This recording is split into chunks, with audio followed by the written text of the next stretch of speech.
எனது நல்ல நண்பர் மோடியுடன் பேச ஆவலுடன் காத்திருக்கிறேன் என்று அமெரிக்க அதிபர் ட்ரம்ப் பதிவிட்டுள்ளார். ரஷ்யாவிடம் கச்சா எண்ணெய் வாங்கிய காரணத்தால் இந்தியாவுக்கு 50 விழுக்காடு வரி விதிப்பு செய்து அமெரிக்க அதிபர் ட்ரம்ப் உத்தரவிட்டார். அதுமட்டுமின்றி அமெரிக்காவை சேர்ந்த வெவ்வேறு துறை அமைச்சர்களும் இந்தியாவை மிரட்டும் வகையில் தாறுமாறாக பேட்டிகள் அளிக்க ஆரம்பித்துள்ளனர். இதனால் இரு நாடுகளுக்கு இடையிலான உறவு முற்றிலும் சீர்குலைந்துள்ளது. இந்தியாவுடன் இனி பேச்சுவார்த்தையே கிடையாது என்றும் வரி விதித்ததுதான் என்றும் சமீபத்தில் ட்ரம்ப் கூறினார். ரஷ்யாவிடம் கச்சா எண்ணெய் வாங்கும் பட்சத்தில் அவர்கள் அமெரிக்காவுக்கு வரி செலுத்தி ஆக வேண்டும் என்றும் ட்ரம்ப் சமீபத்தில் கூறியிருந்தார். அமெரிக்காவின் இந்த செயல்பாட்டை இந்தியா பொருட்படுத்தவில்லை.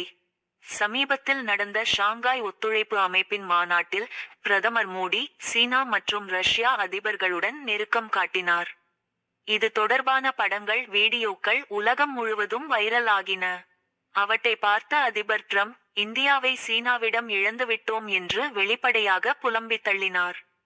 இத்தகைய சூழ்நிலையில் இன்று சமூக வலைதளத்தில் அவர் வெளியிட்டுள்ள பதிவில் கூறியிருப்பதாவது: இந்தியா மற்றும் அமெரிக்கா இடையிலான வர்த்தக பேச்சுவார்த்தை தொடர்ந்து நடக்கிறது என்பதை அறிவிப்பதில் மகிழ்ச்சி அடைகிறேன். வரும் வாரங்களில் எனது நல்ல நண்பர் மோடியுடன் பேசுவதற்காக மிகுந்த ஆவலுடன் காத்திருக்கிறேன். வெற்றிகரமான பேச்சுவார்த்தை முடிவை எட்டுவதில் எந்தவிதமான சிரமமும் இருக்காது என்பதில் நான் உறுதியாக இருக்கிறேன். இவ்வாறு அதிபர் ட்ரம்ப் கூறியுள்ளார்.